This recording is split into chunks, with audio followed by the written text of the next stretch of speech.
Bem, boa noite, boa noite. Enquanto as pessoas vão chegando, eu vou me apresentando. Sou a Tatiane Tereza, sou professora de História, sou mestre em História pela Universidade Federal Fluminense, aqui do Rio. E hoje começamos as nossas lives de Natal. Serão duas. Tem hoje, que é sobre o Natal como elemento egípcio do cristianismo.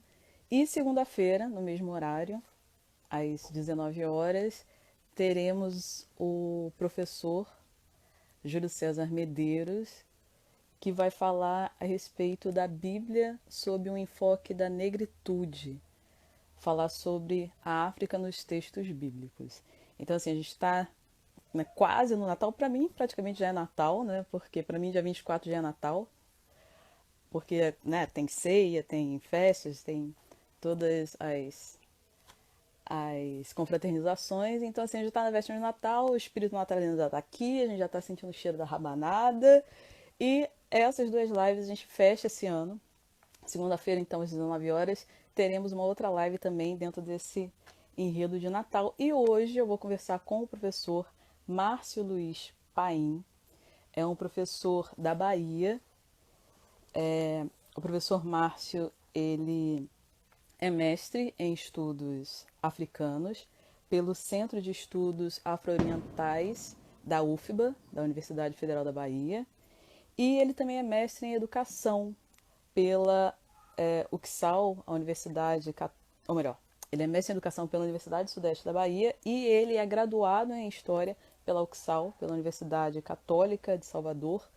E aqui no Instagram ele tem um perfil que é o Cinema Negro, África e a Cultura Afrodiaspórica. E eu vou chamar o professor Márcio para com a nossa conversa, porque eu estou muito curiosa a respeito das colocações dele. Então, só um minutinho. Vou chamar aqui o professor para conversar. Boa noite para quem está chegando. Acredito, me perguntaram se as lives vão para o YouTube. Possivelmente sim, vai demorar um pouquinho, mas possivelmente sim. Boa noite, professor Márcio.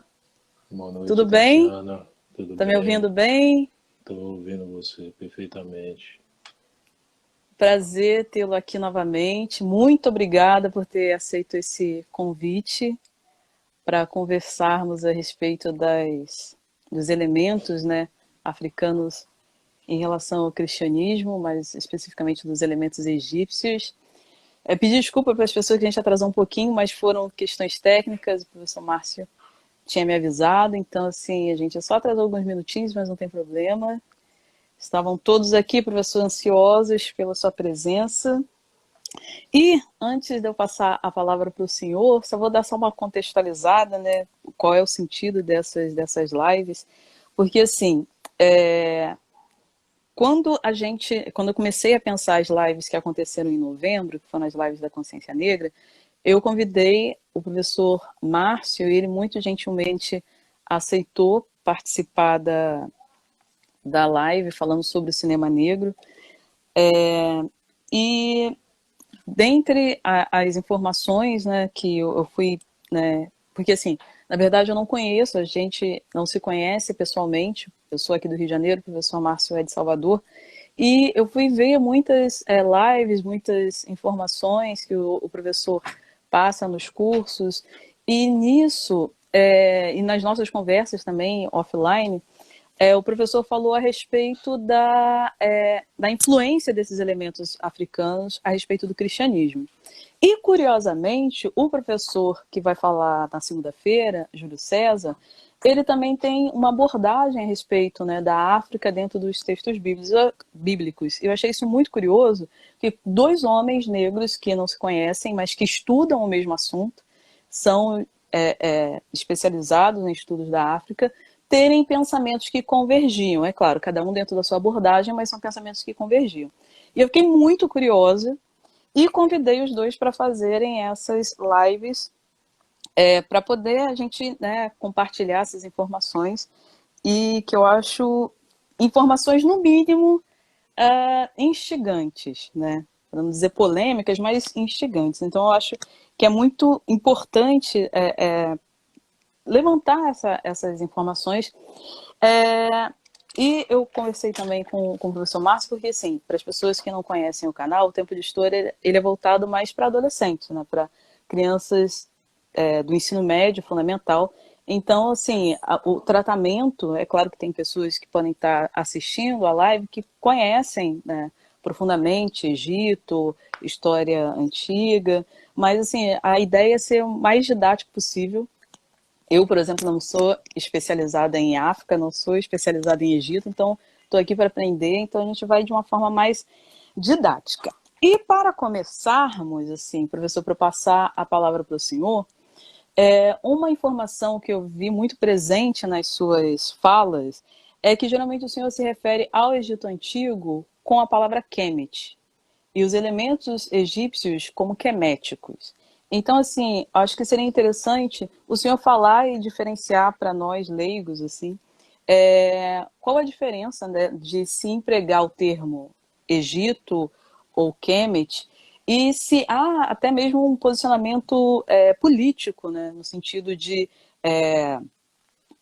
ir contra tudo aquilo que aconteceu na África em termos de imperialismo europeu do século XIX, neocolonialismo. Então, eu queria, se o senhor pudesse fazer essa diferenciação. Então, passo a palavra para o senhor. Mais uma vez, muito obrigada por ter aberto assim, um espaço na sua agenda. E a palavra é sua, professor Márcio. Boa noite, Tatiana. Boa noite, telespectadores. Boa noite a todas. Boa noite a todos. É um prazer poder falar de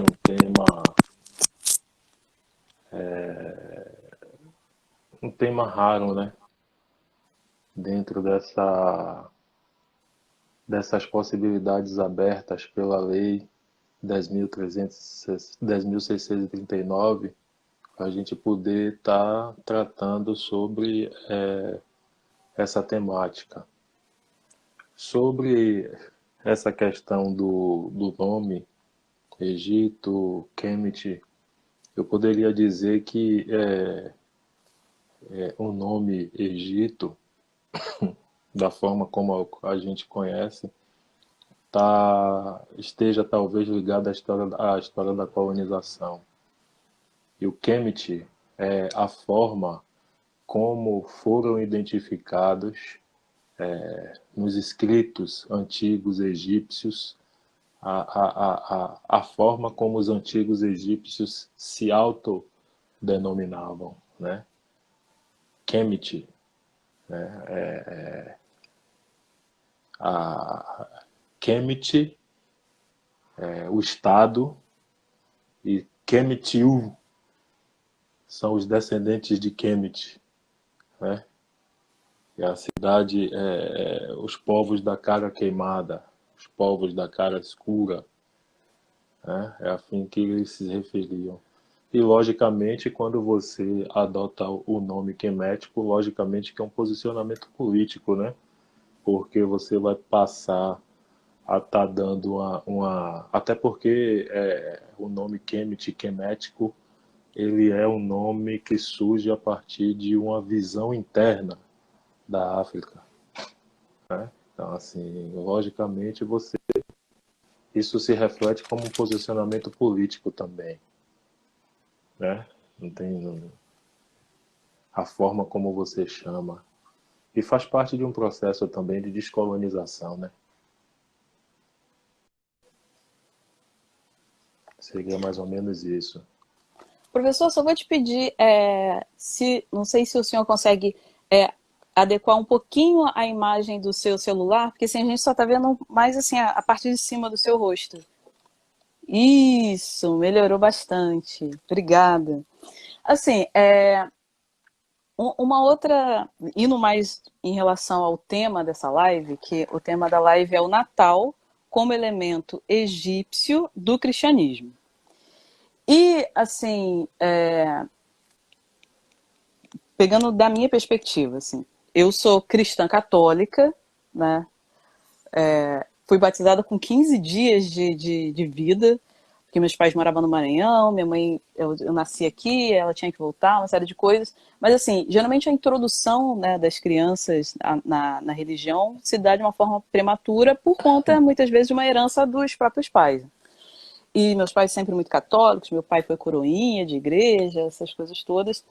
E, posteriormente, fiz primeira comunhão, e, na verdade, eu gostei do catecismo. Talvez já era um germe, né, da história, né, da historiadora, porque a narrativa bíblica é uma narrativa muito rica, muito interessante, né, que você consegue detectar vários elementos culturais, de tradições de vários povos dentro daquela narrativa. Obviamente que a Bíblia não é uma fonte histórica, no sentido de comprovações de acontecimentos. Tem fatos que batem, tem outros que não são comprovados, tem outros que não têm a data, as datas não se encaixam, mas o Natal, quando a gente fala do Natal, é uma das principais datas comemorativas dos cristãos, né? Tanto o Natal quanto a Páscoa. E abrindo um parênteses aqui, eu também acho muito interessante que nessas lives a gente tem nós três, né, eu, o senhor e o professor Júlio, que somos de religiões distintas. Eu sou católica, o Júlio ele é evangélico, é historiador, e o senhor, que é do candomblé, então acho que são três visões interessantes para serem debatidas. Mas a minha questão quando a gente fala de Natal e cristianismo, a gente geralmente, né, os cristãos, né, se remetem para a região, principalmente ali do Oriente Médio, né? E essa live se propondo discutir esse elemento egípcio, então você traz o Natal para a África, né? Apesar que muitas pessoas, às vezes, quando pensam em Egito, né, digamos, o senso comum, muitas vezes nem pensa no Egito como né, um território africano. Então, eu gostaria que o senhor falasse um pouquinho desse Natal. Então, a gente pode pensar de determinada maneira que o Natal tem uma origem africana, que vem de uma tradição africana. Eu queria que o senhor falasse um pouco dessa relação, que é o título da nossa live. Na verdade, quando se fala do Natal como uma reapropriação do, do, dos elementos africanos, é partindo do pressuposto de é partindo de um pressuposto de que o cristianismo ele tenha sido reelaborado a partir de documentos queméticos, de documentos egípcios, né? Então, assim, a partir de algumas relações, a partir de algumas evidências, a partir de algumas constatações, né? E até por uma questão cronológica, porque se você parar para analisar, o cristianismo é uma religião do século IV, século I, século IV da era cristã, né? E a unificação quemética que constitui o processo histórico, ela começa ali no Vale do Nilo por volta de 5.000 anos. Né? Então a gente está falando de dois processos históricos completamente diferentes, né? Um de longa duração e outro recente. Então isso é uma questão que tem que ser colocada como ponto de partida para a gente poder compreender esse processo de elaboração da religião cristã. Essa é a primeira questão, é o primeiro ponto. O segundo ponto é que a gente tem que deixar. São duas questões. É uma questão que a gente tem que começar a evitar, que é ver a antiguidade como um espaço de populações fenotipicamente diferentes. Porque a gente está acostumado a estudar na história convencional porque assim, a gente estuda na história convencional. Se você pegar o livro de história, você vai encontrar lá na primeira parte a história geral, a história antiga. Aí você estuda o Egito, você estuda a Mesopotâmia, você estuda os hebreus, você estuda a Grécia, você estuda Roma, você estuda os caldeus, você estuda quem mais? Tem os povos iranianos, mas que nos livros de história você encontra com outro nome, né? Então, assim, passam a ideia para a gente de que existiram histórias distintas e que cada povo é um povo diferente, né? Que se constitui em diferença. E aí a gente tem que partir de um pressuposto de que a gente tem que analisar esse período histórico da Alta Antiguidade, que é um período que vai ali de 5.000 até 1.500 anos, 2.000 anos antes de Cristo, como um período de populações melanodérmicas, de populações de pele escura. Então, quando você me fala de um Oriente Médio, né, que é um Oriente Médio, e de uma civilização egípcia, fenotipicamente eu não vejo diferença entre essas populações, né? São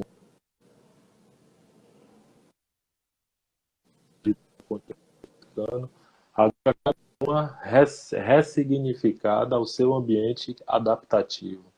Cada população dessa que se adentra em um ambiente, em um espaço, ela vai se adaptar, mas elas têm umas características comuns na antiguidade que são populações de pele escura.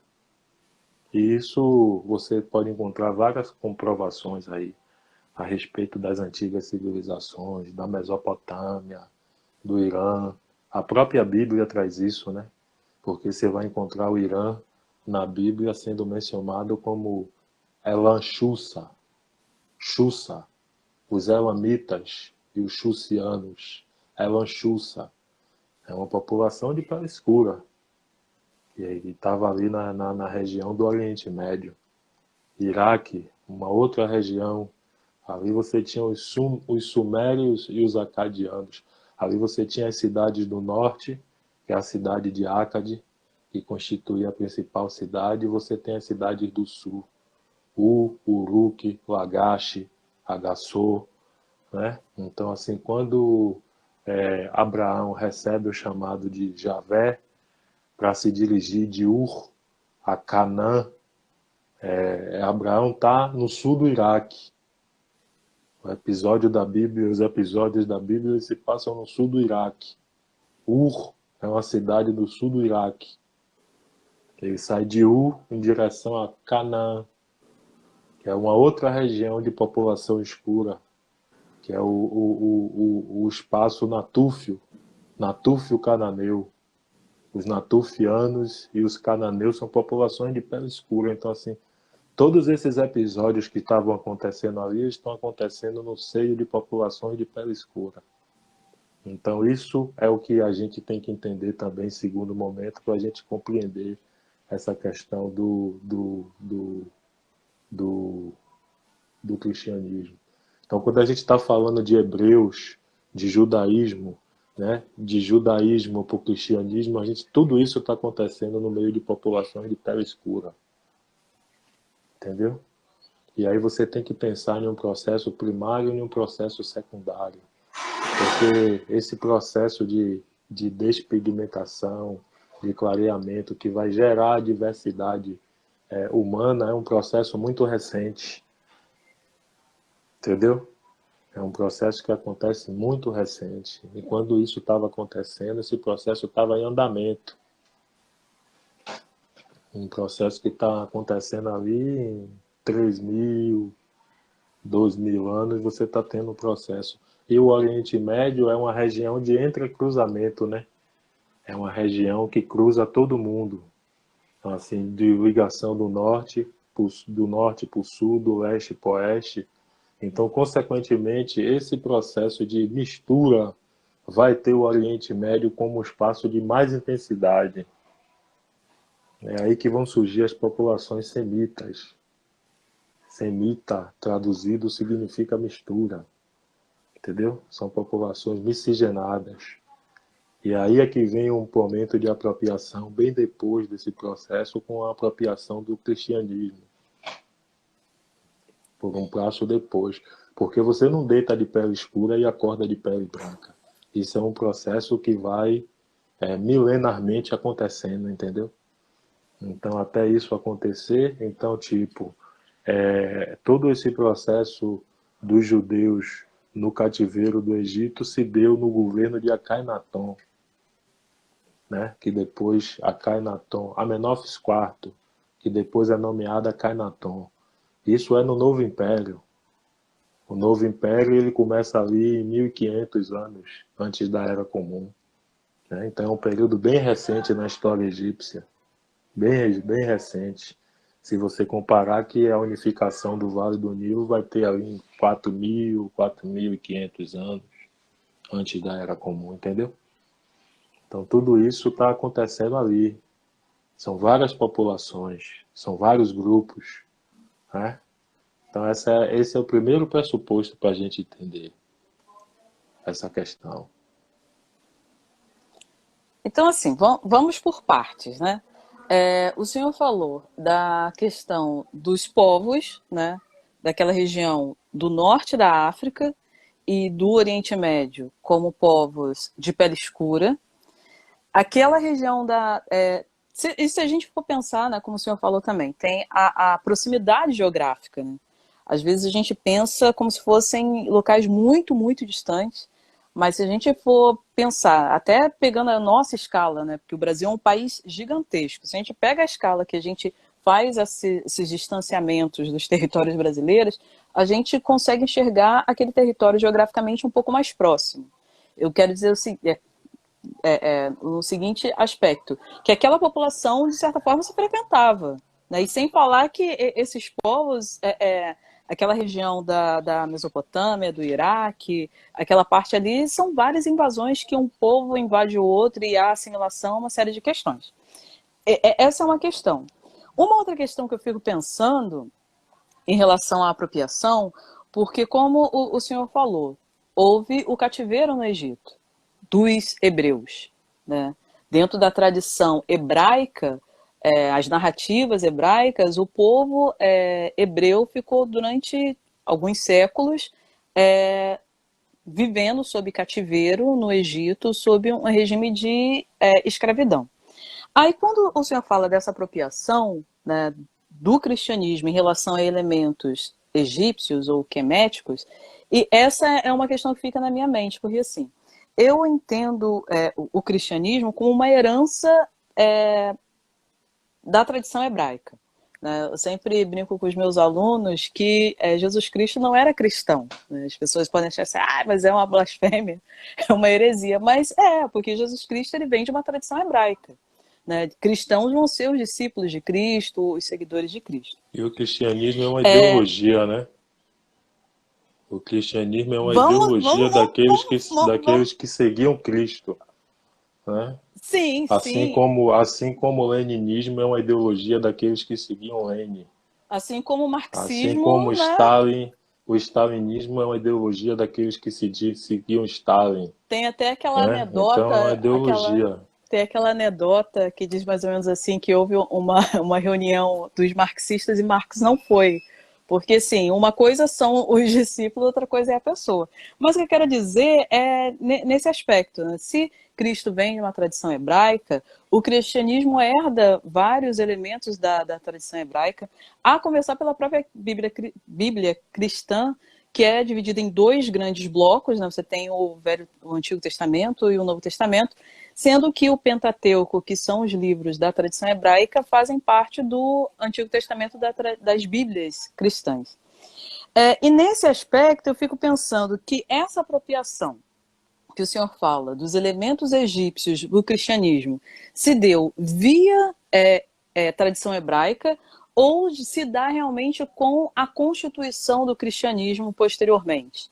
Assim, então, essas tradições passaram por conta dos hebreus, que, por exemplo, assimilaram muito da tradição egípcia, tanto desde lá do cativeiro, né, que eles ficaram no Egito. Então, esses elementos vão via a tradição hebraica, ou esses elementos eles são realmente apropriados pelo cristianismo que se constituiu posteriormente. Então, eu queria que assim, se o senhor pudesse fazer essa diferenciação. Esses elementos, porque, por exemplo, o judaísmo não tem uma noção de pecado. Essa noção de pecado é uma noção constituída a partir do Egito.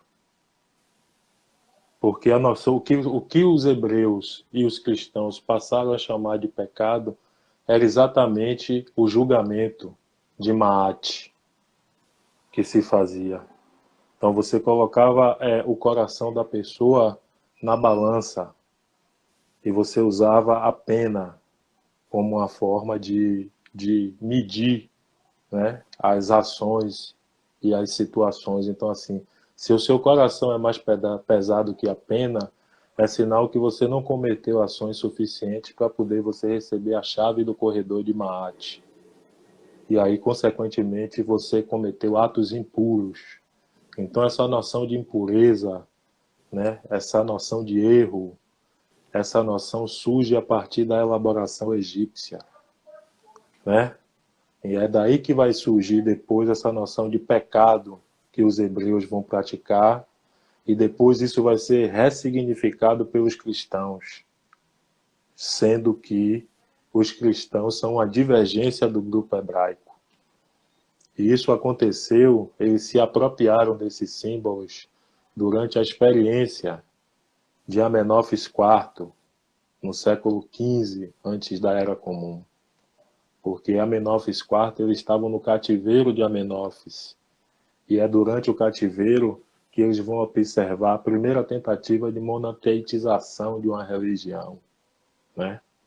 Então, a partir desse momento é que eles se apropriam dessa noção de vida após a morte. É a partir desse momento que eles se apropriam dessa questão de pecado. É essa questão que você usa o abstrato para você utilizar essa questão do Deus.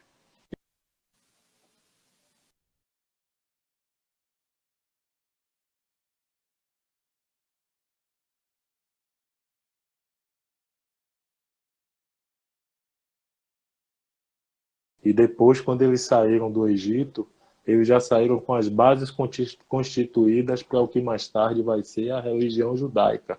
Professor, só um minutinho, porque deu uma travadinha aqui. O senhor pode voltar um pouquinho, que o senhor falou da percepção dos hebreus em relação à constituição, né, de um Deus e... É a Constituição, essa ideia de você usar o abstrato, né? Uhum, E você o abstrato como uma forma de controlar a natureza, entendeu? Isso é uhum, elaborado na cultura egípcia. E depois isso vai ser utilizado posteriormente na construção de um Deus, nas culturas de monoteístas. Tanto no Islã, tanto no judaísmo, tá, sabe? Você tem essa questão do Deus, que é o uhum. abstrato, o subjetivo. Quem primeiro elaborou isso foram os egípcios, foram os queméticos. Então, quando os hebreus eles estão no cativeiro de Amenófis IV, eles observam e apropriam todos esses elementos. E quando o cativeiro acaba, ele sai com as bases elaboradas por que mais tarde vai ser a religião judaica. Entendeu? É aí que vem a apropriação dos elementos egípcios. A noção de pecado, né? A noção de vida após a morte, e uma série de outros elementos que você vai ter na cultura cristã. Primeiro, eles foram reelaborados pelo judaísmo, porque o cristianismo é uma divergência dentro da religião judaica. Então, com certeza, algumas dessas pessoas que tinham divergido lá, elas tinham aprendido algo dessa apropriação feita lá há séculos atrás. É daí que vem essa apropriação, entendeu? Uhum. Só passar aqui uma pergunta, acho que é Marta ou Ana. Ela pergunta onde as pessoas podem aprofundar esse conhecimento. Se o senhor tem alguma leitura que possa indicar É, a respeito dessas informações. a referência que é básica, que a gente pode encontrar muita coisa a respeito disso, só mais sobre a civilização egípcia como um todo, é o livro História Geral da África, coleção, né? Os volumes um e 2, vocês vão encontrar muita coisa. O volume 2, praticamente a primeira parte, é dedicada somente à civilização do Vale do Nilo, entendeu? Então você tem um panorama ali desde o processo da ocupação do vale até a chegada do cristianismo no Egito, né? A chegada do cristianismo no Egito, na Núbia, nessas regiões. Então, acho que essa daí é o material mais interessante que a gente tem. E até porque essa questão do material de história da África é muito difícil, porque fora esse material em português, o restante do material é todo em inglês e francês. Então não é acessível para a gente, entendeu? É uma das dificuldades da história da África. É a acessibilidade às fontes, entendeu? A mesma menina está perguntando se essa coleção é aquela da Unesco. É exatamente essa, é isso. É a coleção da Unesco. Assim, em termos cronológicos, como o senhor disse, a gente tem primeiro os hebreus, desculpa, primeiro os egípcios, depois os hebreus e depois os cristãos. Em relação a esses elementos que foram apropriados tanto pelos hebreus e posteriormente pelos egípcios, o senhor falou a respeito dessa ideia de monoteísta, né? Do culto a um único Deus, que já vem, né, de uma questão egípcia. E Não, veja quais... bem, peraí, Sim, só uma questão. O sim. monoteísmo, ele não vem do Egito. O Hum. monoteísmo, ele foi uma tentativa Sim, feita no Egito. sim. A religião egípcia, ela é uma religião politeísta. Uhum, Você não tem monoteísmo no Egito, até o momento anterior à iniciativa de Akhenaton, de Amenófis IV. Até aquele uhum. momento ali, não, você não tem. E quando ele faz aquela tentativa, ele tenta estabelecer o monoteísmo, mas as outras regiões do país continuam politeístas. Então aquilo fica só a iniciativa de Akhenaton de fazer a religião monoteísta, se eu não me engano, fica só restrita à cidade de Tebas, que eu acho que era a cidade que ele habitava. Não tenho muita certeza, mas eu acho que era Tebas, entendeu? É Uhum. uma experiência que fica restrita a esse espaço geográfico. Então, assim, reformulando, essa tentativa, né, que o senhor bem me corrigiu, de fazer um culto monoteísta, né, da adoração de um único Deus, que viria do Egito, é um desses elementos que se encontra no Egito e acaba sendo apropriado pelos hebreus e, consequentemente, pelos cristãos. Quais outros elementos assim, que o senhor exemplificaria que se encontra no Egito e é apropriado por essas outras tradições, tanto a hebraica quanto a cristã, a título de exemplo? Vários elementos. A gente poderia ficar até dia 31 de dezembro trazendo os elementos sobre essa questão da apropriação. Então, assim, basta lembrar que todo o drama da religião monoteísta, tanto judaica, tanto o islâmica quanto cristã, elas têm como ponto de partida o drama egípcio. E o que Agora, o senhor cada um chama de ela drama recebe egípcio?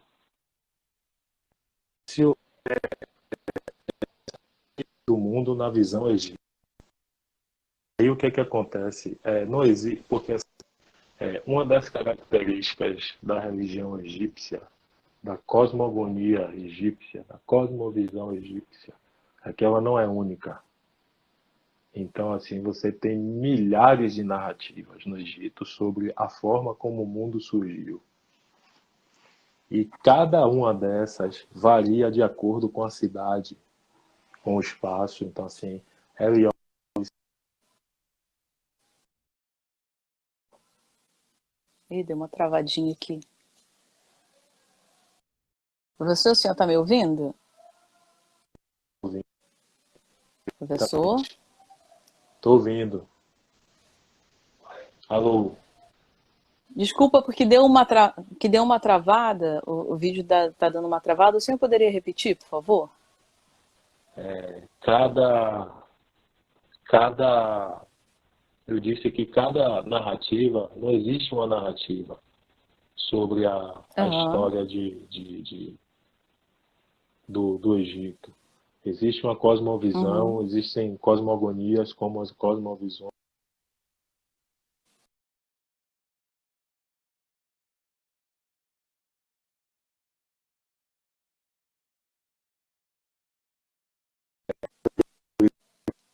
Hierápolis é outra, Tebas é uma outra narrativa, Mênfis é uma outra narrativa, Luxor ou Luxor é uma outra narrativa. Então, assim, cada cidade ela tem a sua visão de como o mundo surgiu, entendeu?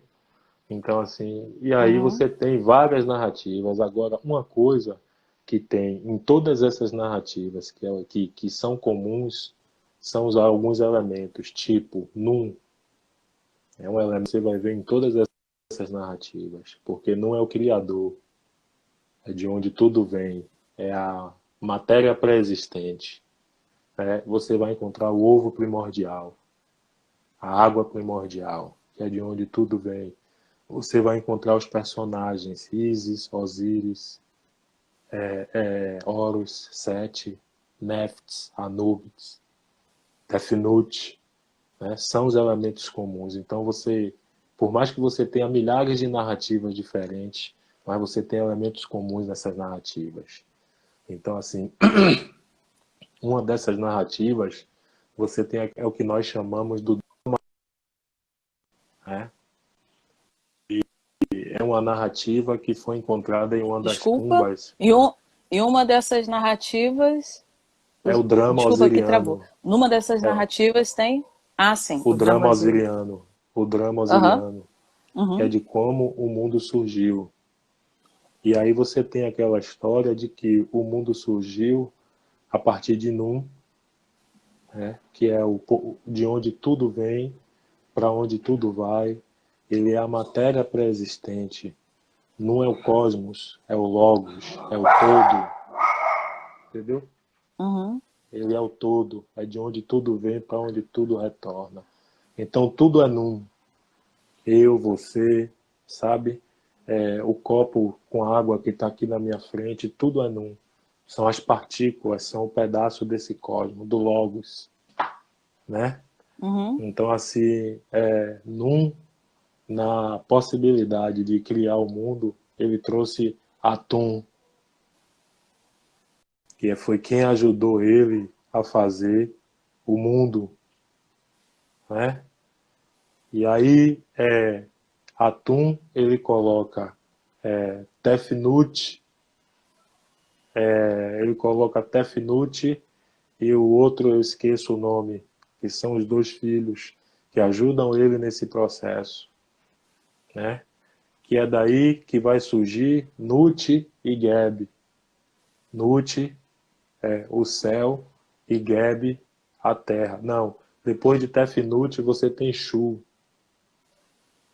Shu, que é o ar, a sustentação, né? A partir de Shu é que Shu coloca na terra Nut e Geb. Só que no momento que isso acontece, a terra ela vive em escuridão, ela vive em trevas. Por quê? Porque segundo uma das narrativas, Nut e Geb eles fazem sexo constantemente e os corpos dele deitados um sobre o outro, eles têm tamanha dimensão que eles impedem o sol de quando aparece brilhar, entendeu? É por isso que fica, porque eles estão na horizontal, né? E essa horizontal impede o sol aqui atrás de quando brilhe, de que a luz passe para o processo. Então, assim, é aí que Shu, o pai e mãe, né, ao mesmo tempo, porque dentro da cosmogonia egípcia você tem esse processo. Então, assim, você tem os deuses assexuados. Então, por exemplo, Osíris, ele pode ser feminino e masculino ao mesmo tempo, sabe? Por exemplo, os outros deuses, eles podem ser masculino, como Shu, ele pode ser masculino e feminino, pai e mãe ao mesmo tempo, são os deuses, acho que assexuados, né? Então, Shu, nesse processo, ele faz o seguinte, ele entra no meio e separa os corpos, né? E quando ele entra no meio e separa os corpos, aí ele bota Nut para cima e constrói o firmamento, né? Que é o céu e as estrelas. Porque quando ele separa, ele fica no centro, sendo o ar que dá sustentação ao céu, que é Nut, e separa a Geb, que é a terra. E aí, pela primeira vez, você tem o amanhecer do dia, o olho se abrindo. É por isso que você encontra o olho como símbolo da cultura egípcia, né? É por isso que você tem essa questão. Aí você diz que Nut, Geb, é o nariz do primeiro respirar da humanidade. É o nariz que primeiro respirou a humanidade, né? E é aí que você começa o processo. Então, a partir daí, você tem a criação do cosmos, né? E aí você tem a colocação na Terra de Ísis, Osíris, Sete e Horus. E aí é que é interessante você conhecer os personagens primeiro, né? Que é o seguinte, tomando como sempre a cosmogonia como ponto de partida. E aí você vai entender, por exemplo, Osíris. O nome egípcio de Osíris, ele é Assar. Né? Osíris é o nome que os gregos colocaram. O nome egípcio é Assar, que significa em hieroglifo aquele que é nascido ou criado de Ísis. Ísis, que é esposa, mãe e irmã ao Acho mesmo que. tempo. Aham.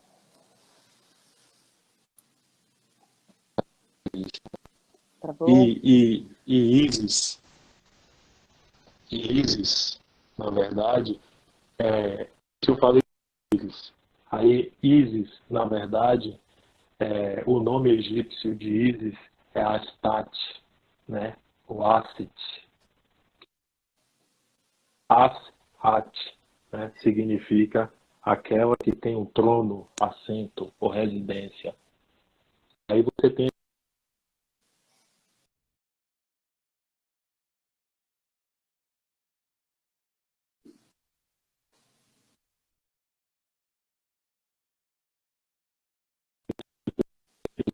a Virgem, de uma mãe virgem, né? Tanto Horus quanto Osíris, e se você levar isso para o cristianismo, Jesus Cristo também nasce de uma virgem, de uma mãe virgem, Professor, né? só um minutinho, porque a internet ela tá travando, tá rodando, assim, a Agora imagem tá é um a minha, ó, pouco. é a daqui, é a minha internet que está ruim?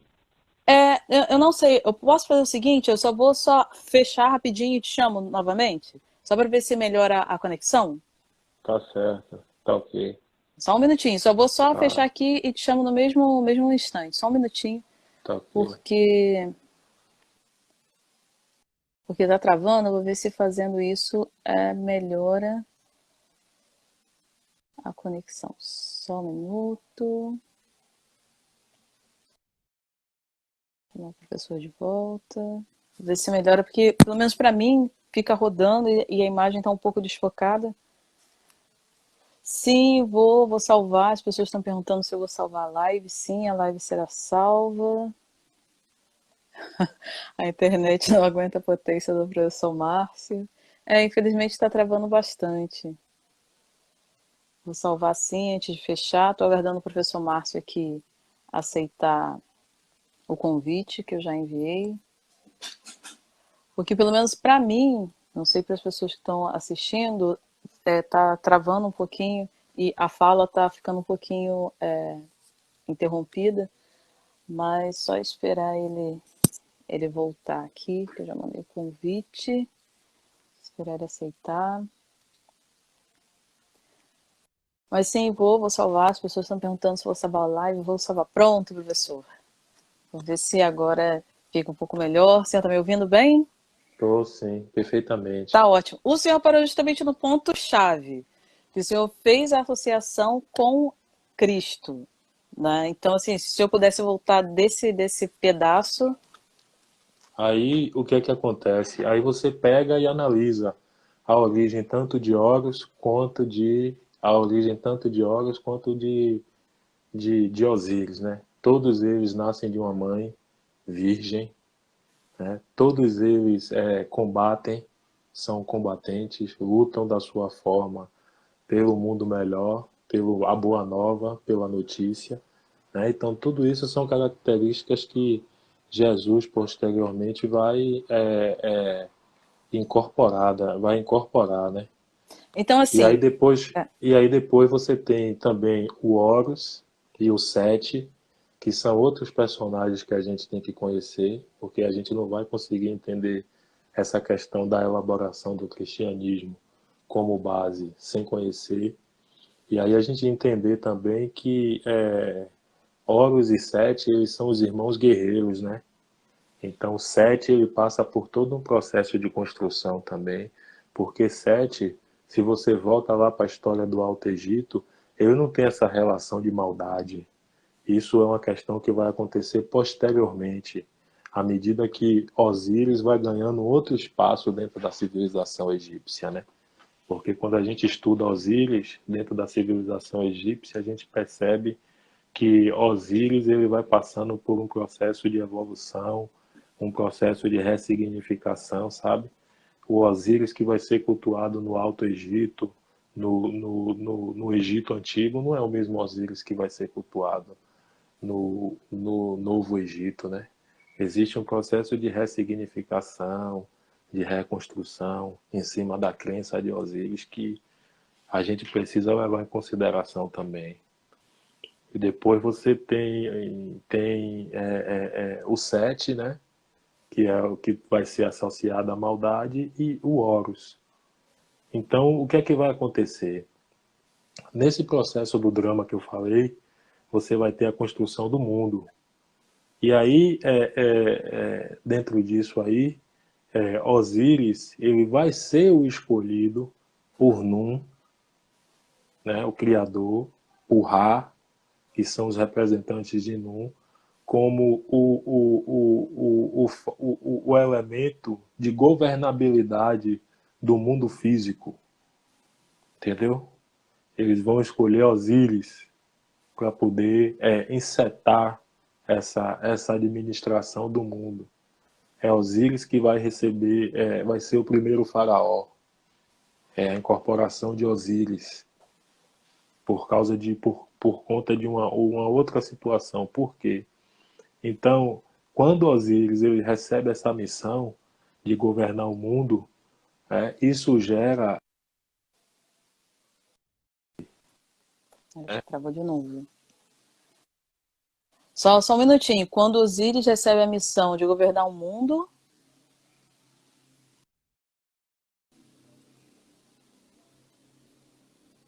Travou novamente. O professor está me ouvindo?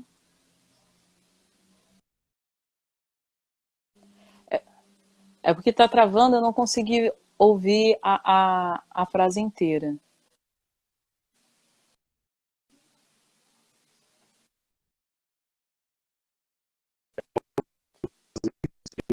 Assassinado.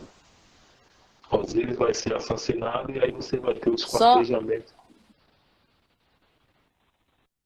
Diga. só, desculpa, só retomando, porque assim, travou um pouquinho. Que o senhor estava falando que quando ele recebe essa missão de governar o mundo, aí deu uma travada, eu não consegui acompanhar a sua fala. Ele recebe a incumbência de governar o mundo e essa incumbência gera um ressentimento, uma inveja por parte Hum, do filho Sete, né, que é quem quer governar o mundo no lugar. E aí é que gera o esquartejamento e o assassinato de Osíris, né? Gera o esquartejamento e o assassinato de Osíris. E a partir daí, você tem o espalhamento dos pedaços pelo mundo. E aí você tem Ísis entrando em ação, porque Ísis está ligada à fecundidade, está ligada à vida. Tanto Ísis quanto Osíris, na verdade, ela começa a procurar os pedaços. E aí tem uma coisa que é interessante, porque quando Osíris é assassinado, aí é que começa o mundo do caos, o mundo da instabilidade. E uma coisa que é interessante é que quando Osíris é assassinado, a alma dele fica presa nas trevas, no subterrâneo, né? E é uma coisa completamente oposta à visão egípcia, que é a luz. Então os egípcios, eles pregam, eles têm completamente uma relação de obsessividade com essa questão da luz. É por isso que Ra é que o sol vai ser o deus, entendeu? Um dos deuses dos egípcios. Então a alma dele fica presa. E aí o que é que acontece? Nesse momento você tem Horus.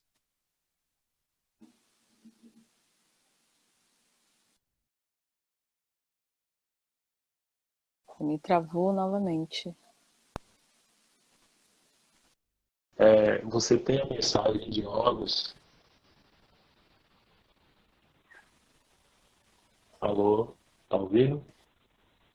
O senhor falou que tem a figura de Horus, que é o deus que, Falcão. que vai levar a mensagem de paciência para Osíris, para ele se acalmar no subterrâneo, que ele vai ser salvo, certo?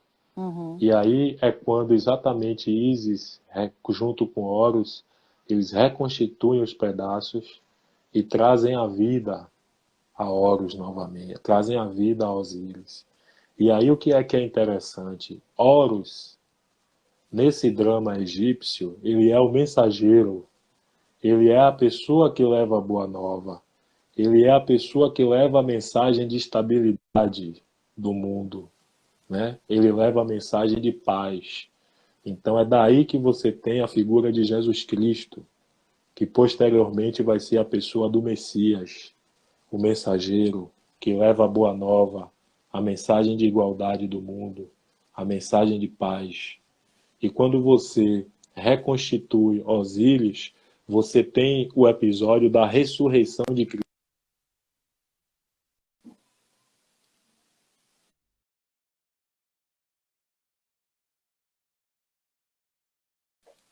Então, ressurreição da morte são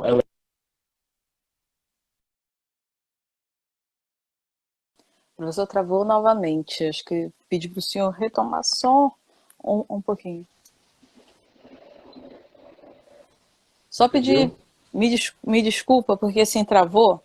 Então, assim, o senhor estava falando da figura de Jesus Cristo, da questão da ressurreição, e dessa parte em diante eu não consegui ouvir. Dessa coisa de... Então, assim, quando Osíris ele é ressuscitado, Uhum, o que é que acontece? Você tem esse processo da ressurreição de Cristo, né? uhum, A ressurreição de Cristo é a ressurreição de Osíris dentro da cultura cristã, certo? uhum. Então, assim, Jesus Cristo, a ideia de Messias, daquele que leva a boa nova, é já apresentada no drama osiriano por Horus, entendeu? Então é Uhum. daí que vem a apropriação dos elementos queméticos do cristianismo, que mais tarde vai fazer o cristianismo na frente. Aham. Então, assim, não só o Natal, né, seria um elemento egípcio que foi apropriado pela tradição hebraica e também pelo cristianismo, mas também a Páscoa, né, pelo menos Mas o a Natal, Páscoa cristã, na questão o da Nat... ressurreição. é, não, a ressurreição é pelo lado da Páscoa. Agora a questão do Natal é o seguinte: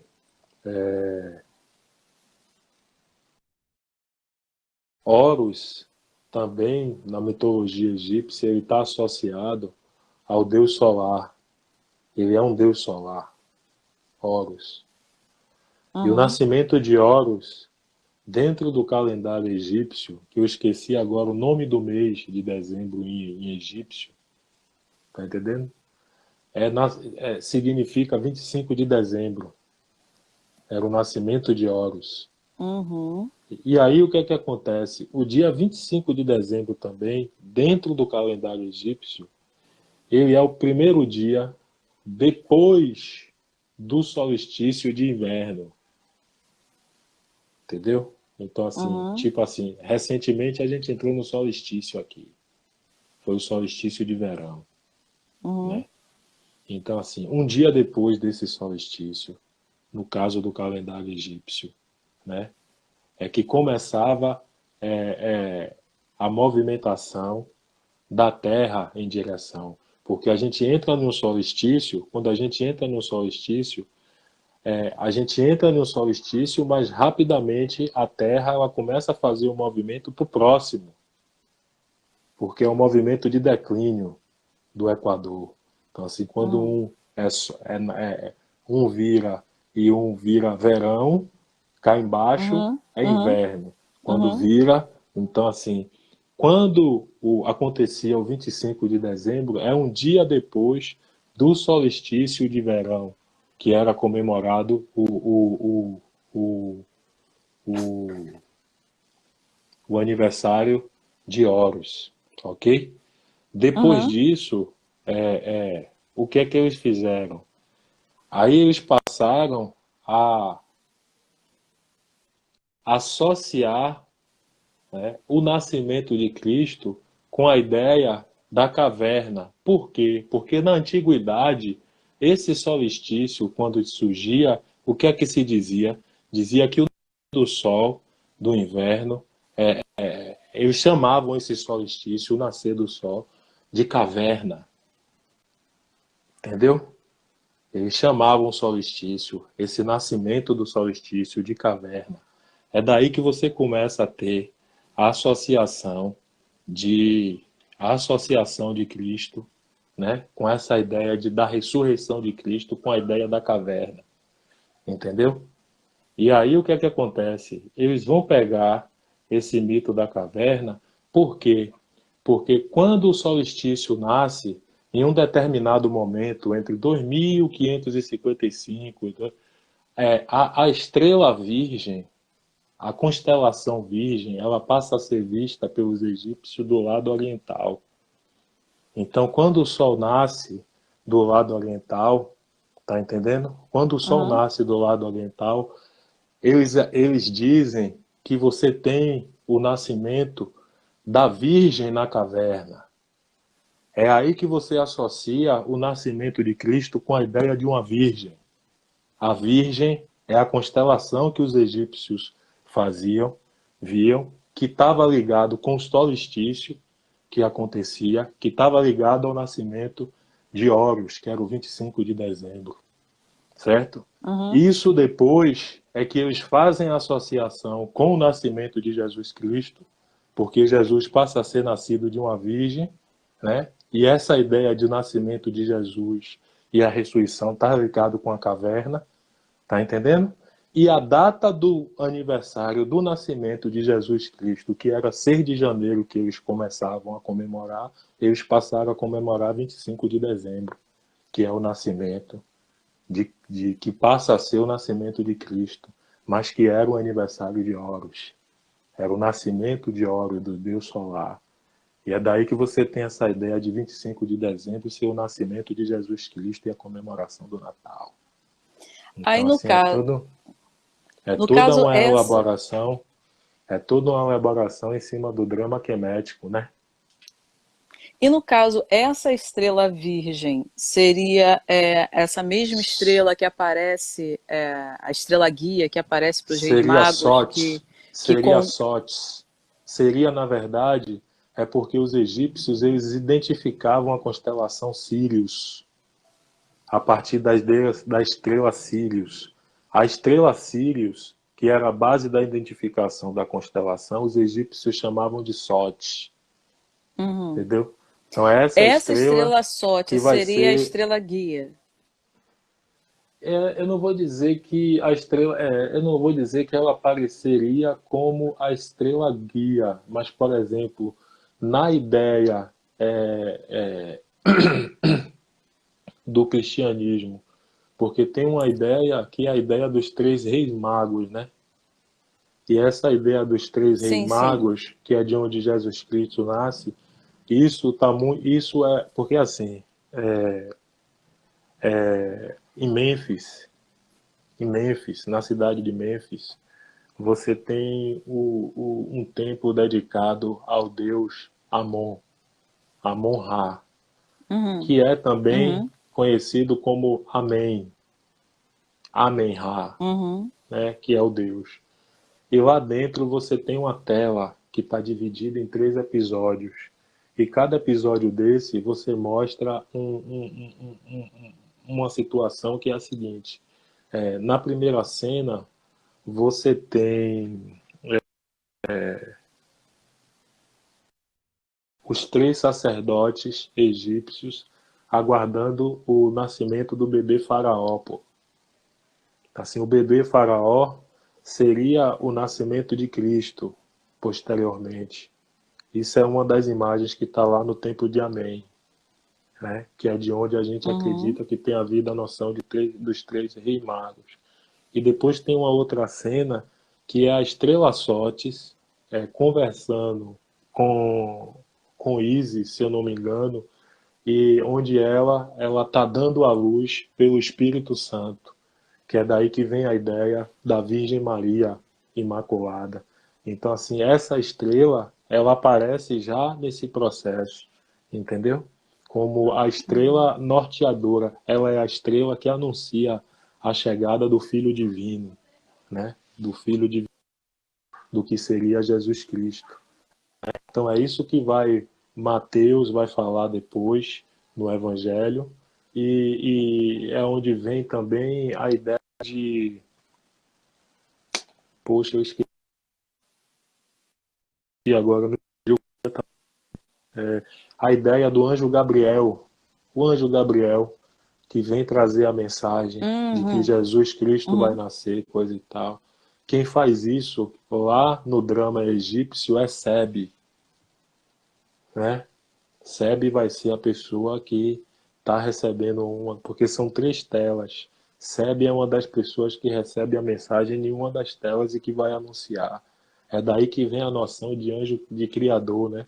Do anjo anunciador. Então, assim, tem várias noções. Por Uhum. exemplo, essa noção do verbo, né? Essa noção do verbo divino, do verbo criador. Isso é uma ideia que surge no Egito Antigo, pô. A elaboração da palavra. A palavra, ela tem um poder criativo, né? Num, quando você nomeia, quando você dá nome, você traz a vida. Entendeu? Então a palavra, até o verbo criador, que o cristianismo vai pegar depois, esse poder do verbo, é uma coisa que surge na base egípcia, quemética, Kemet. E além disso, assim, muitos dos problemas que o Vaticano se dedica hoje, lá na Igreja Católica, são problemas que os caras já tinham começado a ideia Ai, travou de agora. Peraí, Zé. peraí, peraí, peraí. Peraí, só retrocedendo. Professor, aqui deu uma travada. O senhor falou que um dos problemas que o Vaticano tem se debruçado. Um dos problemas não, das questões que o Vaticano mais se debruça, Hum, né? O Vaticano se hum, debruça muito lá nos estudos do Vaticano, dos uhum. padres, os doutorandos na teologia, eles estudam o quê? A origem de Deus. Se Deus é Ah, sim, sim, matéria, sim. se Deus é abstrato, né? Se existe vida após a morte, se existe ressurreição. Todos esses problemas foram elaborados pela abstração egípcia, entendeu? Sim. Então, bom, assim, é muita informação. Só para dar, assim, as pessoas estão elogiando o senhor, falando que a internet está travando por causa do peso da sua aula, eu concordo. Mas não é É a minha. uma. Olha, a gente tem que ver. É a minha Não, ou a sua sim, sim, internet? sim, É a sim. minha ou a sua internet que tá? Eu não Não, mas sei, não, não, não. professor. Eu não sei, porque assim, Porque a luz. para mim a internet trava. Não, não, não. Então, A luz está assim, só piscando ali. as Acho que é daqui. pessoas. É, porque só as pessoas que podem ver, porque eu vejo travando, provavelmente o senhor também pode me ver travando. Mas, assim, só dar uma organizada aqui. Então, são vários elementos, né? Tem a questão... Você está conseguindo me ouvir? Sim, tô conseguindo. Tô ouvindo. Tá. Então, assim, as pessoas estão falando que acham que pode ser a sua, mas, assim, com paciência dá pra gente, né, entender. Aí o que acontece? Tem a questão, então, do nascimento de Cristo, né, da questão da ideia de uma mulher virgem que tem o Messias, que é o Salvador, o mensageiro. Perguntaram aqui, eu não me lembro o nome, da questão da estrela guia que aparece na árvore de Natal, que seria essa estrela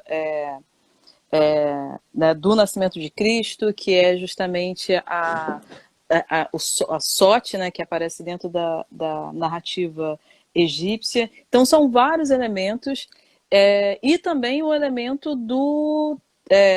da Páscoa, que é outra data comemorativa importante do cristianismo, que é a ressurreição de Cristo. Então, assim, não é apenas uma, são vários elementos que aparecem dentro dessas características. E é interessante, assim, porque não só os hebreus eles se alimentam dessas informações, e isso acaba passando para uma outra religião. E quando o senhor falou a questão do anjo Gabriel, que aparece não só né, na tradição hebraica, na tradição cristã, mas também vai aparecer lá na tradição islâmica, né, que o mesmo anjo Gabriel seria o anjo que apareceu para Moisés para que ele criasse uma religião monoteísta.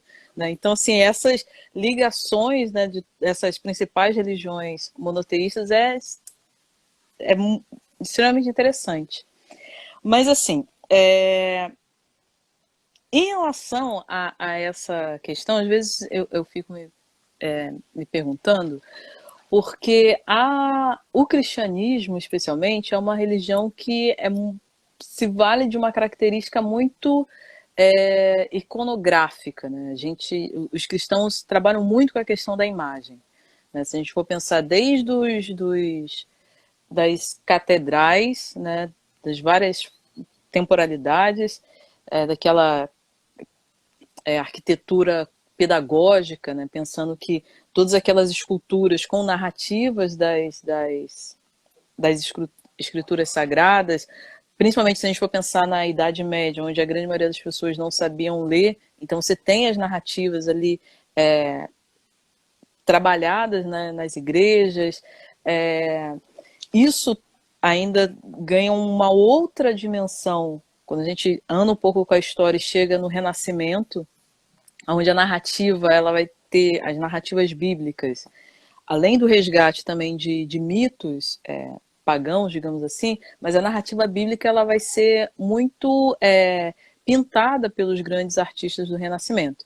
Então, assim, a imagem para o cristianismo, né, e hoje em dia a gente vê, né, dentro das igrejas cristãs várias imagens, é uma questão muito forte. E quando o cristianismo, especialmente no Renascimento, retrata a figura de Cristo, essa figura ela já é retratada como um personagem branco, né, caucasiano, muitas vezes com olhos azuis, com uma pele muito clara, até mesmo em contraponto quando a gente vê algumas representações da igreja bizantina, românica, que é um homem, digamos assim, mais moreno. E quando o senhor fala toda essa tradição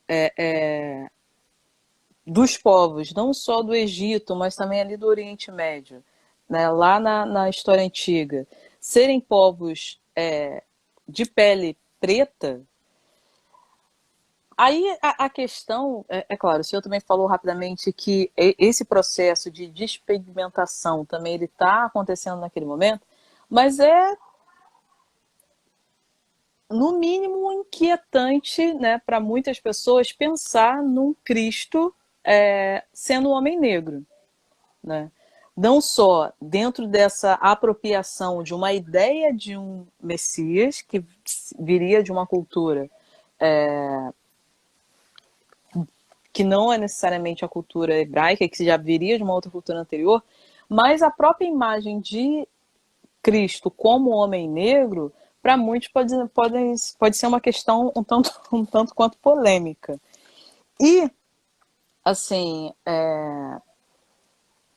como o senhor explicaria rapidamente, se é que dá para explicar rapidamente, esse processo de embranquecimento da figura de Cristo? Assim, não sei se eu consegui me colocar bem. Isso eu diria que faz parte de um processo de construção do Ocidente, né? A imagem da África construída no Ocidente. Não sei se eu não conseguiria datar, não posso datar para você dizer, olha, e essa questão do branqueamento de Jesus Cristo começou assim, assim. Até porque a ideia de Jesus Cristo, como você falou no início, é uma ideia muito debatida, né? Porque a gente vive na fronteira de evidências que comprovam que Jesus existiu, mas você também tem muitas lacunas que não conseguem ser preenchidas. Então, a gente vive nessa lacuna. E uma coisa também de sustentação são as evidências das condições climáticas, né? Que nós analisamos, por exemplo, hoje. Então, assim, quando você fala de pele escura, não é só uma questão de gosto, de vontade. Isso está ligado a uma questão de análises climáticas, paleoclimáticas, que demonstram que, naquele período, a condição climática ela não favorecia as pessoas que tinham uma pele leucodérmica. Entendeu? Quando eu digo leucodérmica, eu estou falando desprovida de melanina, porque eu estou usando um termo científico, né?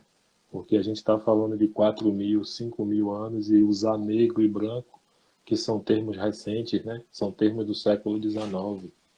Então, a gente tem que ter cuidado com isso também, para não cometer anacronismo. Então, acontece isso, essa situação.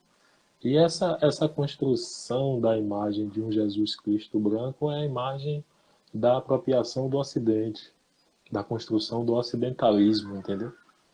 Mas as evidências poucas que nós temos, elas demonstram que a pessoa chamada de Cristo, naquele momento, ela não poderia ser desprovida de melanina naquele contexto. Até porque naquele contexto as populações que estavam ali eram populações dessa característica, né? É o que as evidências mostram hoje. Esse processo da despigmentação deve ter começado ali por volta de 6.000, 6.500 anos, né? Então, quando você toma por parte, quando você parte do pressuposto que a humanidade tem 7 milhões de anos, e você começa o processo de despigmentação em 6.000, 6.500, isso foi ontem. Isso foi ontem aí, começou, a despigmentação começou ontem. Então, assim, isso significa dizer que mais da metade do tempo que a humanidade teve em evolução, ela tinha uma característica fenotípica, até um período muito recente, que era comum. Entendeu? Então, se a despigmentação ela se inicia ali por volta de 6.000, 6.500 anos, é lógico que as primeiras civilizações da antiguidade, né, da alta antiguidade, que são as civilizações egípcias, do Vale do Indo e companhia, eram civilizações melanodérmicas, porque são civilizações de 5.000, 4.000, 3.000 anos. Entendeu? Então, assim, é um período que você está começando, passando, e aí você tem que pensar em um período primário e em um período secundário. Por isso que eu falei de período, porque você não dorme um dia melano e acorda no outro dia. Então, assim, você tem um processo primário e você tem um processo secundário. Tá me compreendendo? Então é aí que você começa assim um processo de 6.000 até 1.500 anos, que é por onde você passa por um processo de despigmentação, onde você vai ter aquela região do Oriente Médio, onde isso vai acontecer de forma mais intensa, por ser um ponto de entrecruzamento, leste, oeste, coisa e tal. E aí você tem as populações semíticas surgindo. Então, quando essas populações semíticas surgem, né, lá na frente, você já vai ter apropriado essa experiência egípcia, que já é uma experiência de 4.000 anos, entendeu? Uhum. Então, assim, a Grécia surge como... A Grécia surge, porque eu falo do berço greco-romano, né? A Grécia surge como civilização em 3.500 anos. A unificação do Vale do Nilo é em que momento? Entendeu? Uhum. A domesticação das plantas na região do Vale do Nilo ali acontece entre 17.500, o início do processo, porque é um processo que se inicia ali entre 16 e 17.500 e se conclui ali por volta de 6.000. A domesticação das plantas na Europa começou quando? Se 3.500, você ainda está entendendo? Uhum. Então é um processo histórico muito posterior. Muito posterior. Então, assim, quando... não, no século IV, a Grécia surge como Estado. Século IV antes de Cristo. Então, assim, quando a Grécia surge, você já tem a civilização egípcia que já passou por 3.000 anos de história. Professor, Porque, só passando aqui umas perguntas que as pessoas estão fazendo, estão elogiando o senhor, falando que precisa ter um professor como o senhor, um professor assim. E tem uma pergunta da Cris Galves, que pergunta a respeito da figura dos apóstolos, Maria Madalena, também foram apropriações que o cristianismo fez? sim, Da... sim. A Maria, tem a questão da Maria, né? É Maria que era prostituta, Uhum. tem essa situação que já é uma situação, por exemplo,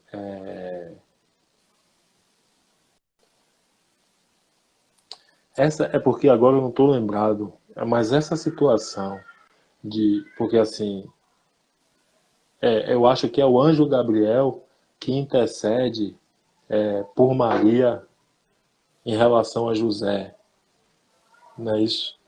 Eu acho que tem uma passagem, alguma coisa na Bíblia dessa forma, porque Maria é uma mulher sem pai ou sem marido, e José não considera ela. E aí acho que parte dessa questão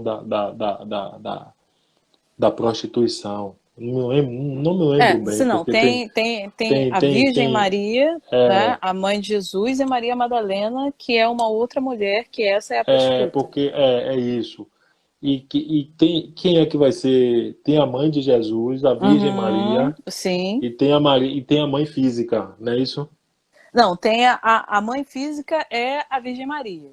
Maria A Virgem Maria. Madalena, a Maria Madalena, ela aparece mais na fase adulta de Não, o que eu Cristo. quero dizer porque assim, aí não, Ah, eu não me lembro bem, eu não uhum, vou. uhum. Mas o que eu quero dizer é Sim, que nesse sim, episódio da prostituição que sim. existe, você tem um episódio também que acontece em uma das cenas egípcias, Ah, sim. que é onde Sebe, né, Sebe, que é o que vai ser o anjo Gabriel no cristianismo, ele intercede. E é o que Uhum. faz, se eu não me engano, não sei se é Isis, né? Que é Isis ficar com Osíris em dessas coisas, em uma dessas narrativas, porque é a mesma narrativa que vai fazer José ficar com Maria, né? E ser o pai adotivo de Jesus. Aham, aham, Você aham. está Sim, compreendendo? sim, sim, sim, sim. Esse é um episódio que acontece já dentro de uma narrativa do drama osiriano. Então, até a questão de É, José ter sido pai adotivo de isso, Jesus isso, é isso. vem também da questão É da porque tradição também egípcia. é porque assim, essa ideia dos essênios, você tem os essênios e uma outra categoria dentro do cristianismo. Essa coisa dos essênios ser pessoas mais afastadas de tudo do mundo, isso já era uma característica encontrada na civilização de um grupo de pessoas que viviam mais afastado, que eram as pessoas que estavam ligadas com a construção do conhecimento dentro da cultura egípcia. Então Uhum. é isso que o cristianismo vai pegar depois para fazer a questão dos essênios. que são as pessoas que vivem mais afastadas, mais desse processo, mais dentro dessa, dessa situação. Então, assim, Jesus Cristo, né? Quando se fala de Jesus, o Jesus, ele já fazia parte dessa comunidade de essênios. Uhum.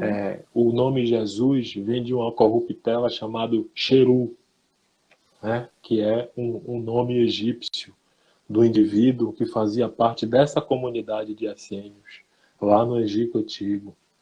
E esse indivíduo, ele já saía pregando a filosofia egípcia, que era a filosofia do bem-estar, do bem viver, que eram os princípios de Maat, que ele pregava pelaquela época. E ele foi preso na Sítia, que era uma cidade daquele momento, acho que em 54, não sei se foi antes de Cristo ou 54 da era cristã. Então essa ideia de você pregar a boa nova, de você ser perseguido, então assim, você já teve uma pessoa lá no Egito Antigo que já participava desse processo. Então assim, todo esse processo, e os três reis magos, na verdade, são os três sacerdotes que aguardam o nascimento do rei Faraó, que está na tela do templo de Amém, lá em Egito Antigo, em Mênfis, que é uma das cidades sagradas, porque você tem duas cidades que são Uhum. poderosíssimos centros de culto, que é Heliópolis, que é a cidade de Num, porque o culto do deus da cidade de Heliópolis era Num. Num era o deus da cidade, e Num era o criador do mundo. Então, assim, o pessoal de Heliópolis, eles chamavam Num de Pitanum. E como Num é o criador do mundo, eles passaram a entender Heliópolis como a cidade-mãe do universo. Então é por isso que lá Heliópolis era a principal cidade sagrada do templo egípcio, com o culto devotado a Pitanum, entendeu? E a Uhum. outra cidade é Mênfis, é o grande centro. Mênfis é o grande centro de cultura, o grande centro. Essas eram as cidades sagradas egípcias, entendeu? Uhum. Então, assim, é daí que você vai ter toda a elaboração desse drama. Só lendo alguns comentários aqui, rapidinho. A Helenise, eu acho, Rodrigues, falando do curso, do A1 Filosófico, que o senhor faz parte da equipe dos professores. Tem que fazer propaganda. Deixa eu Ela ver, tem. participou do curso de Fundamentos Históricos e Filosóficos da Cultura Egípcia. Foi legal, foi o Tem um, curso, foi bem produtivo. ela está falando do curso de filosofia africana. Tem uma outra Isso, pergunta falando o seguinte, para o senhor explicar a tradução de Kemet, que o senhor falou lá no iniciozinho, que ela diz, a Sheila, que quando pesquisa no Google aparece Kemet com o significado de terra preta por causa da terra às margens do Nilo, que eram ricas em humus. humus e, portanto, preta.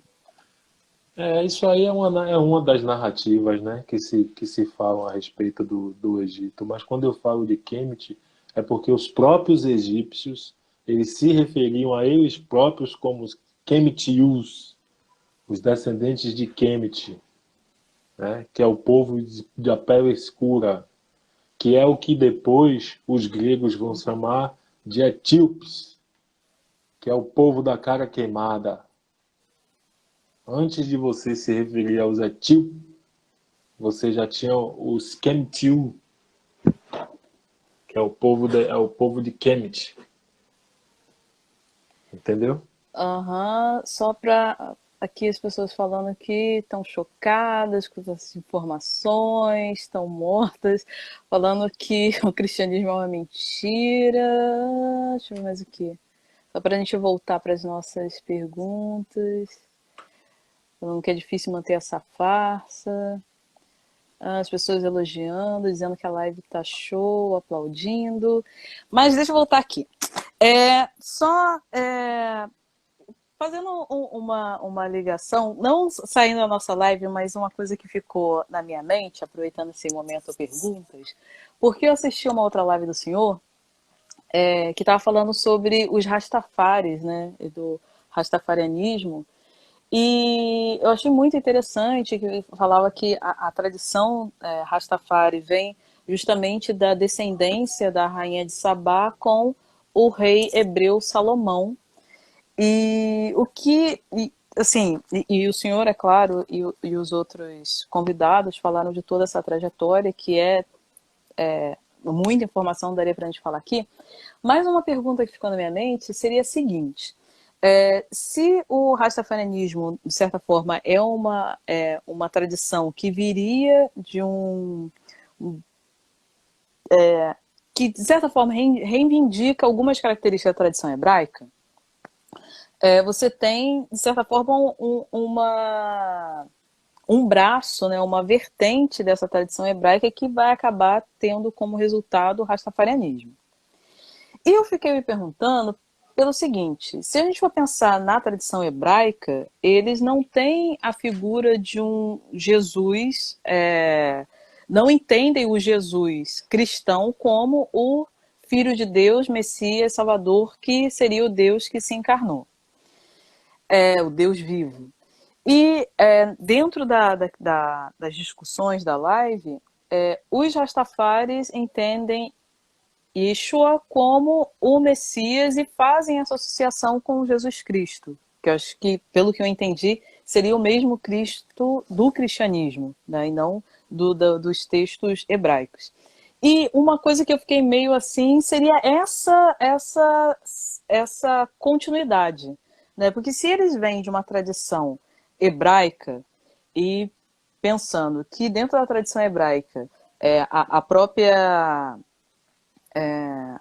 a morte de Cristo estaria justamente nessa contestação de Cristo ser o Filho de Deus, o Salvador, que, né, a gente tem essas vertentes de Cristo ter sido condenado à morte, não só pela questão religiosa, né, que naquele episódio que Cristo é preso e se Pilatos pergunta quem seria libertado, seria Cristo ou Barrabás, inclusive representantes, né, da tradição hebraica teriam escolhido Barrabás, e também a questão política daquele momento, que Cristo também ele era um rebelde, se a gente for pensar na questão política do Império Romano, a partir do ponto que, entre outras coisas, ele questionava o pagamento de impostos. Então, nesse ponto, se os hebreus eles não entendiam que aquela figura de Cristo, né, aquela figura que eu digo das narrativas, não seria Cristo, eu não consigo entender essa situação onde os Rastafaris já entendem Jesus Cristo como Yeshua. Não sei se eu me expressei bem, mas se o senhor pudesse falar rapidamente, eu sei que isso não é um assunto rápido, mas dessa... Tatiana, é o Sim, seguinte, você tem que entender que, por exemplo, a religião professada pelos Rastafaris sim, não é uma reprodução do cristianismo mudada de cor, sim, entendeu? aham, Quando você tem aquele cristianismo dos Rastafaris aí, aqueles cristianismos eles já têm uma influência muito grande de Marcus Garvey. uhum. Marcus Garvey, ele impõe uma releitura do cristianismo. Aí E essa nessa releitura, releitura... ela impõe deslocamento dos elementos que o cristianismo Uhum, tradicional colocou, né, uhum, para uhum, elementos novos estabelecidos por ele. uhum, Então, por exemplo, Garvey, ele vai se passar a se apoiar em uma ideia de que, olhem para a África, quando o Messias negro for, quando o rei negro foi coroado, é sinal de que o Messias está por vir. uhum, E aí, quando Haile Selassie, né, ele é coroado como rei da Etiópia, é como se a profecia de Marcus Garvey se tivesse cumprido. uhum. Então, assim, é um cristianismo reelaborado para o contexto político da libertação africana. Sim, sim. É por isso que você não consegue enxergar essa relação desse cristianismo com esse judaísmo que está lá atrás, em 1500 anos. porque essa coisa já é uma coisa bem adaptada. E os rastas, na verdade, eles se consideram judeus exilados. Dentro do judaísmo, eles se consideram a pária da religião, porque o judaísmo é uma religião que não permite negros, entendeu? A única comunidade negra judaica é a comunidade Felacha, ou Falacha, que é uma comunidade que tem na Etiópia, Uhum. entendeu? Então os judeus eles se consideram descendentes desse grupo, os Rastafaris, entendeu? Aham. Então, dentro dessa releitura, que a figura de Cristo como Yeshua, aí ela é Aí estabelecida. a figura de Cristo, ela sai de um plano subjetivo, Uhum. sobrenatural, para vir para um plano material. Porque o Sim, sim. Cristo deixa de ser aquele Cristo esperado para ser o Cristo presente, que é a Ilê Salazier, Uhum. é o encarnado. Mas não vamos entrar dessa seara, porque tem muita coisa para ser discutida. As É, pessoas estão preocupadas aqui com o tempo da live para salvar a live, pelo amor de Deus. Mas assim, a gente já está se encaminhando para o final da live, porque é muita informação, infelizmente o tempo passa muito rápido, mas eu vou salvar a live, gente. Por favor, vamos salvar essa live. Só para a gente já ir se dirigindo para o final da nossa conversa, porque assim, se a gente for pensar, até no 2020, né, acho que tem um resgate muito intenso das questões africanas, de um modo geral, né? E não é de agora, mas assim, a questão egípcia, obviamente não é de agora que se resgata a questão egípcia, até mesmo acho que na Bahia isso é muito intenso. O senhor até me mandou algumas músicas, eu conheço algumas poucas músicas, mas de blocos afro conceituados da Bahia, que resgatam essa história, essa narrativa egípcia. Então, assim, esse resgate, né, dessas tradições africanas sempre existiram e eu acho que nesse movimento que está tendo de Vidas Negras Importam, isso ainda está sendo ainda mais aquecido, né? Está sendo ainda mais intensificado. Lembrando que não é de agora, mas está sendo intensificado. Aí, às vezes, eu fico me perguntando até que ponto esse resgate dessas tradições, não só egípcias, mas eu digo do continente africano de um modo geral, não, muitas vezes não tem um resgate é, romântico. E romântico eu digo aqui no sentido de idealizado. Né? Se resgatar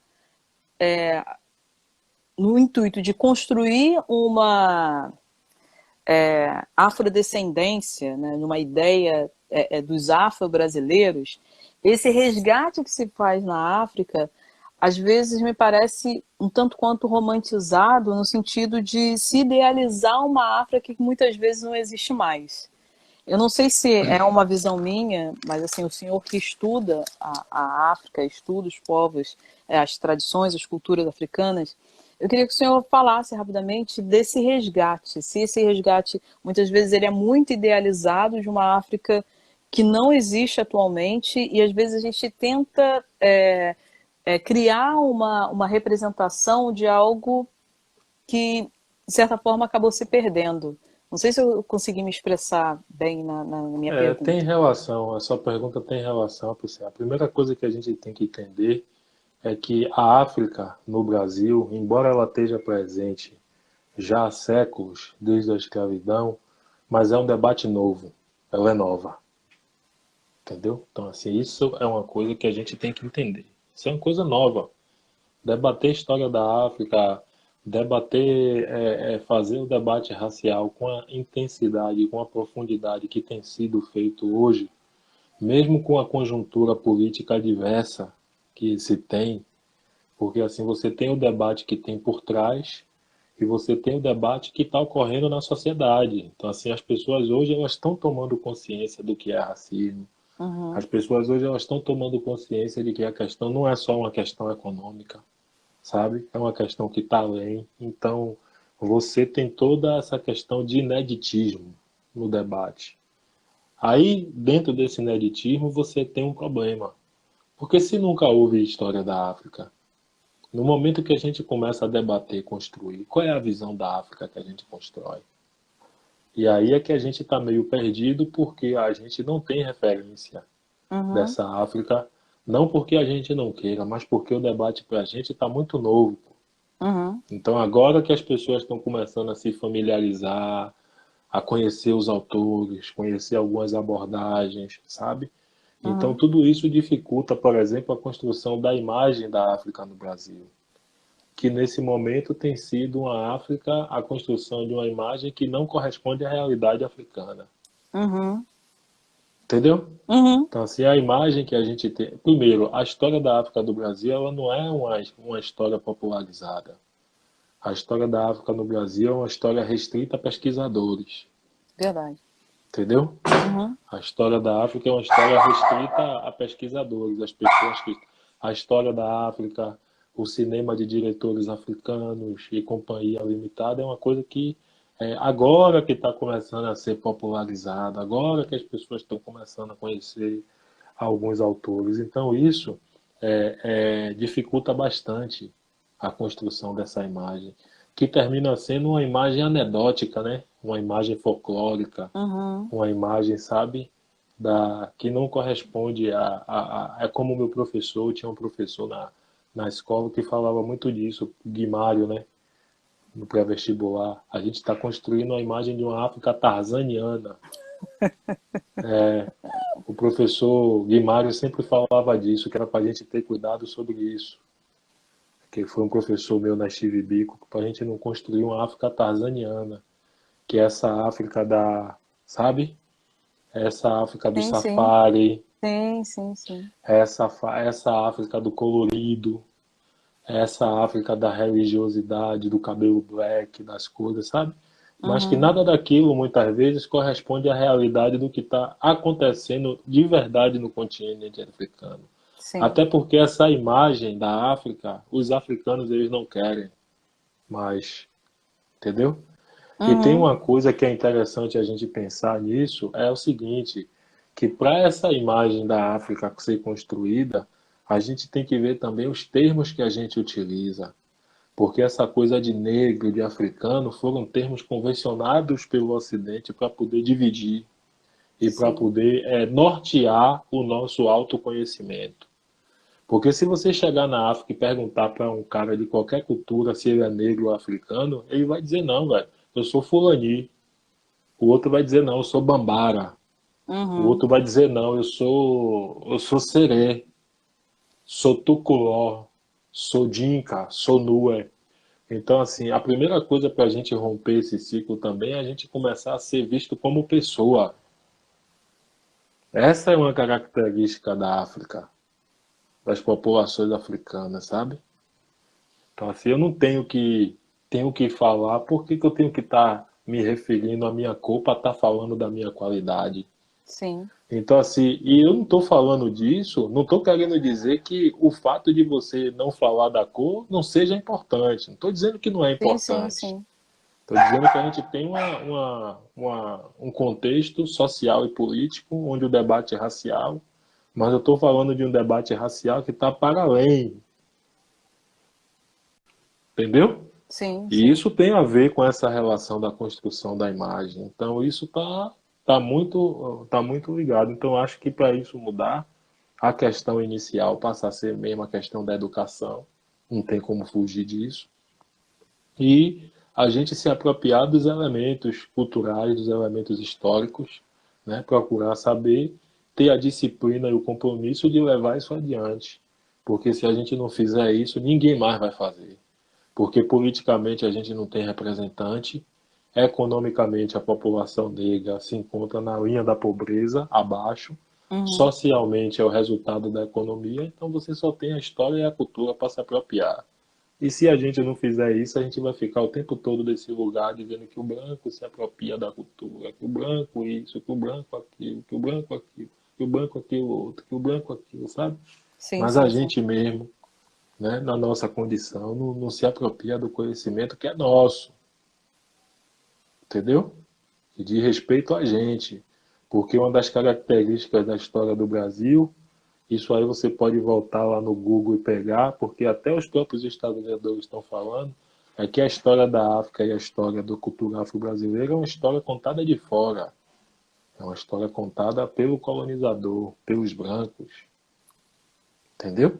Uhum. Então isso tem que começar a mudar em um país que é o maior em número de negros fora do continente africano. É o momento das pessoas se apropriarem dessa história. Entendeu? Uhum. Então é mais ou menos isso. Eu penso dessa forma. Eu concordo em gênero, número e grau. Só ler aqui rapidinho os comentários. Humberto falando que o senhor é massa. Sheila falando que a live é maravilhosa. Humberto falando para salvar a live, abrir e continuar. A gente vai até a madrugada assim, né? Está bom demais para terminar tão rápido assim.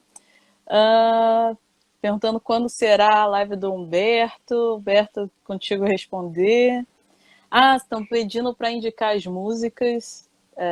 Depois, se o senhor quiser passar algumas músicas, eu coloco até na descrição da live, quando eu salvar, não tem problema. São as músicas do Lodum, né? São Aham. músicas também que podem ser trabalhadas na sala de aula, servem como apoio, né? A Sheila está falando que dá para aprender história da África com o Lodum, Ileaê, a banda Reflexos, concordo. Tem muita música interessante dos blocos afro. Expressou-se muito bem. Tem uma pessoa aqui, ó, expressou-se muito bem. Eu sou africano e me identifico nessa questão. Cochon, acho que é conchon, não sei qual é a pronúncia correta. Várias carinhas com coraçõezinhos, aplausos. A África é a fotografia de cada um, fora dela. Tire e retrata como quiser. A África é uma ideia. Tem vários comentários aqui elogiando o senhor, maravilhosa. E para salvar. Tá cumprimentando o senhor. Salve, irmão, o Carlos. E perguntando quando vai ser seu próximo curso. A Sheila perguntando quando vai ser seu próximo curso, professor. Eu acho que não, aí a gente tá, eu acho que para esse ano aí vai ficar Tem que meio tirar umas complicado. férias, né? A gente já tá hoje, né? A gente já é Mas praticamente eu véspera do Natal. isso. Mas aí O o ano senhor que vem vem, trabalhando intensamente. mas o ano que vem a gente tá pensando em uns cursos aí.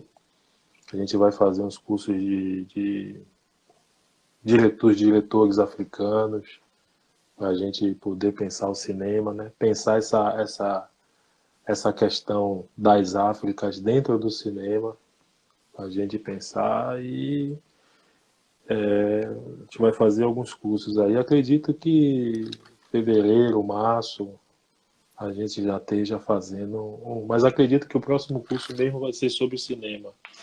Vai ser sobre os diretores africanos que eu estou reunindo o material para a gente poder fazer um curso legal e divulgar, né, o cinema dos diretores africanos aqui no Brasil. Então, acho que as perguntas não. Tem uma pergunta aqui, deixa eu ver se eu consigo abrir. Não, já li, onde poderia aprofundar aquelas informações. O senhor indicou aquela coleção da Unesco. A Sheila falando como artista, ela tem interesse para o senhor chamar, o senhor, com certeza, o professor divulgando, eu divulgo aqui também. Gente, estamos nos dirigindo para 2 horas de live, né? A gente, infelizmente, teremos que encerrar, mas assim, professor, lhe agradeço a sua gentileza, mais uma vez, trazer o seu conhecimento aqui para o Tempo de História.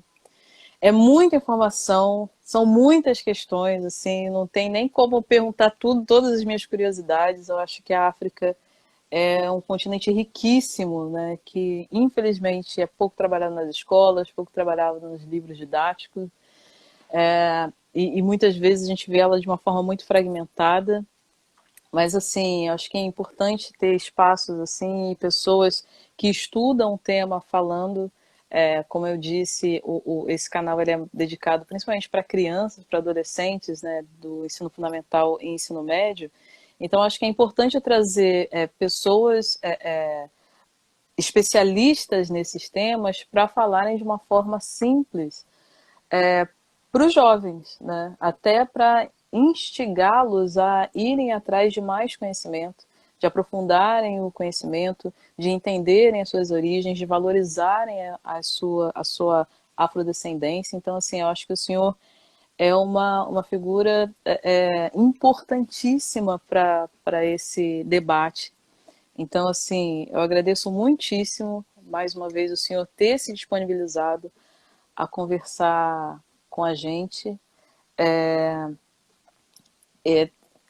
Eu acho muito importante a sua fala, e em nome das pessoas que cumprimentaram o senhor, estão dizendo que a live é excelente e que o senhor tem informações maravilhosas, falando que o senhor é bom demais. Então, assim, eu lhe agradeço de coração por ter aberto esse espaço, esse tempinho aqui para conversar comigo mais uma vez.